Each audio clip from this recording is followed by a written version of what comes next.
او دا یزید په خپل فاسق او فاجر او دا د خلافت اهل نو. مونږ د کربلا دا واقعه بیانو. مونږ وایو چې امام حسین رضی الله تعالی عنہ تلو او کوفه کې د خلکو نه بیعت غستو او یزید د خلافت نه کوزولو. د دې مطلب هرگز دا نه دی چې امام حسین رضی الله تعالی عنہ د حکومت استرګي او حکومت غوښتو نه. امام حسین رضی الله تعالی عنہ دا فرمایل چې دا یزید د خلافت اهل نه دی، بل سړی کې نوې خودی به د خلافت په منصب باندې نه کینی. داغه وجه دا و چې اورد امام حسین رضی الله تعالی عنہ تلو حج لا، بیا د حج نه بعد لاړو مدینه منورې ته. نو دی دا یزید یو محفل کې ناس ته، هغه محفل کې خلک شراب سکي. امام حسین به داسې تیر شو، نو د یزید ورته د شراب په نشه کې وی چې والا یو ګډ ته اوس کا. امام حسین ولې خسته جواب ورکړو، و استا دروازه دا د باچاحت پکور کې کولاویږي او زما دروازه دا د نبی علیہ الصلوۃ والسلام پکور کې کولاویږي.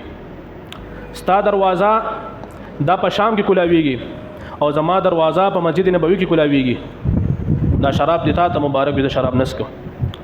نور هم د فسق او فجور کې مبتلا او یزید